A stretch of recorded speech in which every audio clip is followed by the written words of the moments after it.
여러분 반갑습니다. 여러분의 멘탈 전도사 천만세입니다. 이번 시간에는 천만 뉴스 한번 살펴볼게요. 오늘 휴일이지만 그래도 여러분에게 새로운 소식들 한번 전달해 보도록 하겠습니다. 옆 동네 이웃집 소식도 중요한데 어떻게 돌아가는지 한번 살펴보는 것도 상당히 중요할 것 같아요. 요즘 시장 상황이 좀 예사롭지가 않은 것 같습니다. 주가가 좀 계속 뛰기도 하고 하는데, 야, 지금 보니까 요즘 비투도 많이 하는 것 같아요. 비투. 될 수 있으면 비투를 안 했으면 좋겠는데, 지금 주가가 오르다 보니까, 지금 사야 하는 거 아니냐. 또 포모 오는 분도 있을 거야. 저렇게 주가가 오르는데 나는 지금 뭐 하고 있는지, 답답해 하는 분들도 꽤 있더라는 거죠. 지금 대통령이 또 바뀌었잖아요. 이제 이재명 대통령이 되다 보니까 주가 올리겠다. 코스피 5천 만들겠다. 막 그런 이야기를 하다 보니까, 야, 이거 지금 주식을 사야 하는 게 맞는 건지, 아닌 건지 상당히 좀 헷갈려 하는 분들이 있습니다.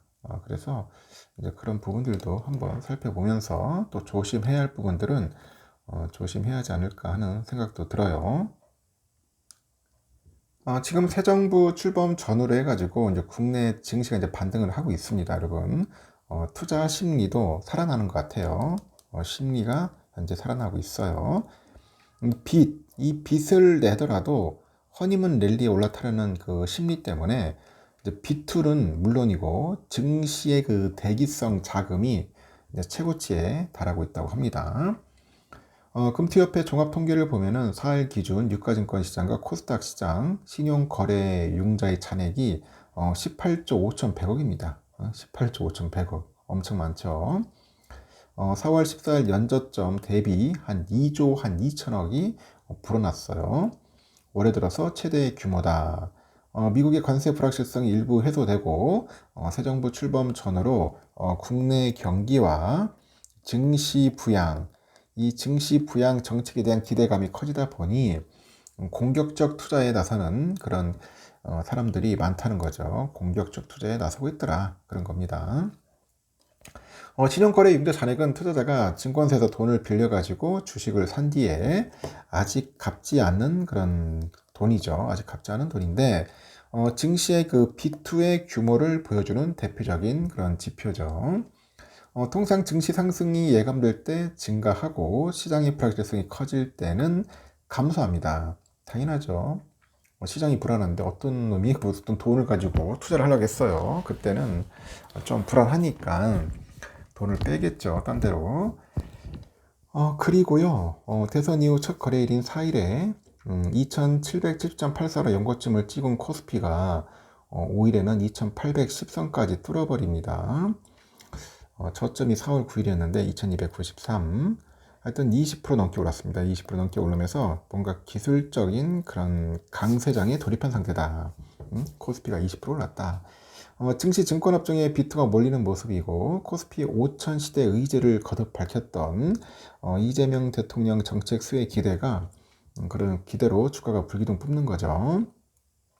연합인포맥스가 집계한 한국금융지주의 전일 신용거래용자 잔고는 113억 6천만 원, 지난해 말에 5배 넘게 급증을 했고, 같은 기간 미래에셋증권 신용잔고 역시 58억 원에서 275억 8천만 원으로 한 5배 가까이 늘었습니다. 대신증권 또한 10억 2천만 원에서 34억 5천만 원으로 3배 이상 벌었습니다. 이렇게 증권사에 맡겨두거나 주식을 매도한 뒤 찾지 않아서 언제든지 투자에 쓸 수 있는 대기성 자금 근래 3년간 가장 크게 늘었다고 합니다. 2일 기준 투자자 예탁금은 60조 1,800억 정도 되는데 22년 6월 2일 이후로 처음 60조 원을 회복을 했네요. 4일까지 비슷한 수준을 유지합니다.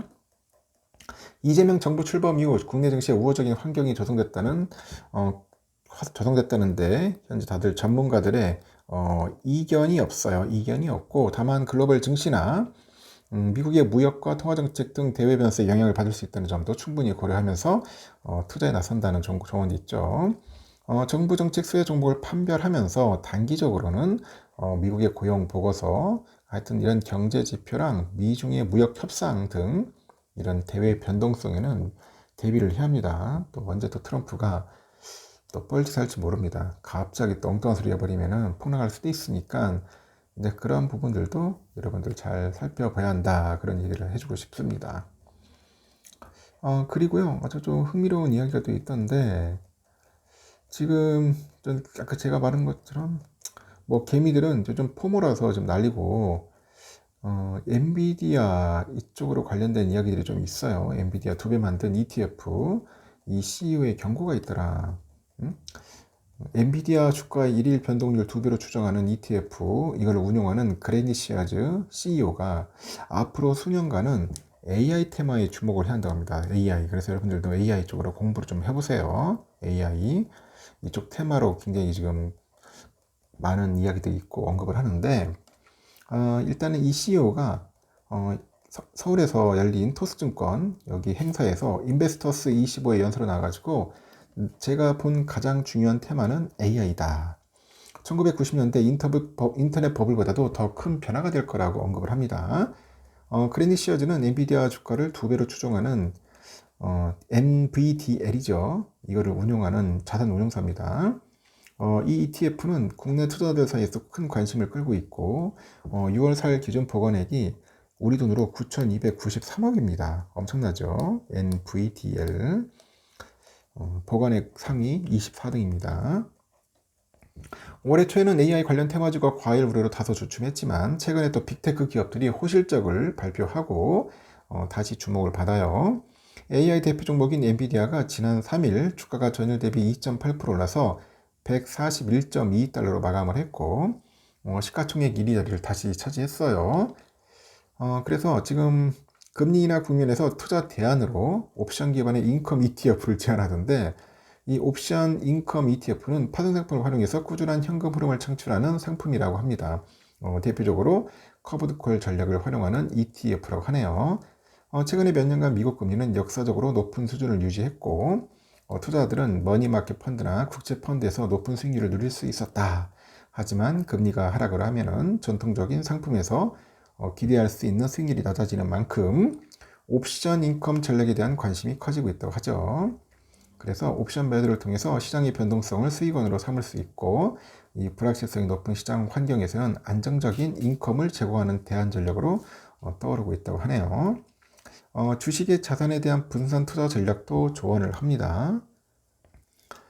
금리 하락 시기에는 달러 가치가 떨어지는 경향이 있어서 금이나 암호화폐 같은 자산이 주목받는다. 그리고 달러 역세는 신흥국 경제에도 긍정적인 영향을 주는 만큼 글로벌 자산에 대한 관심을 확대할 필요가 있다. 이런 이야기를 합니다. 그리고 자신이 이해하지 못하는 상품에는 투자하지 말아야 한다. 강조를 합니다. 상품이 어떻게 작동하고 수익률에 어떤 요인이 영향을 미치는지 반드시 파악한 후에 투자에 나선다고 당부를 합니다. 지루하더라도 투자 설명서 등 제공한 정보를 충분히 숙지하는 게 무엇보다 중요하다. 하여튼 여러분 좋은 이야기죠. 잘 모르는 건 하지 말라는 겁니다, 여러분. 뭐 하지 말고 반드시 숙지해라, 공부해라. 투자하기 전에 공부를 하라는 겁니다. 근데 우리는 그렇게 하지 않으니까 항상 엉뚱한 짓을 많이 하죠. 엉뚱한 행동을 합니다. 먼저 투자하고 공부하더라고. 거꾸로 됐어요. 절대 여러분 그렇게 하지 마십시오. 아무리 언론에서 유튜버가 뭐 얘기를 하더라도 그냥 투자하는 거 아닙니다. 그 부분에 대해서 공부를 먼저 해야 돼요. 하시고 확신이 있을 때 그때부터 뭐 본격적으로 조금씩 해야지. 이 사람이 말하는 거 보니까 믿을만해 하며 가지고 몰빵 때리거나 막 엄청난 큰 돈에 거기다 배팅을 하면 안 된다는 겁니다. 알겠죠? 이제 그런 부분만 조심하시면은 절대로 돈을 잃을 이유도 없고 잃지도 않을 겁니다. 제 이야기 꼭 명심했으면 좋겠습니다. 여기까지 하겠습니다, 여러분. 좋은 하루 보내시고 또 내일 뵙도록 해요.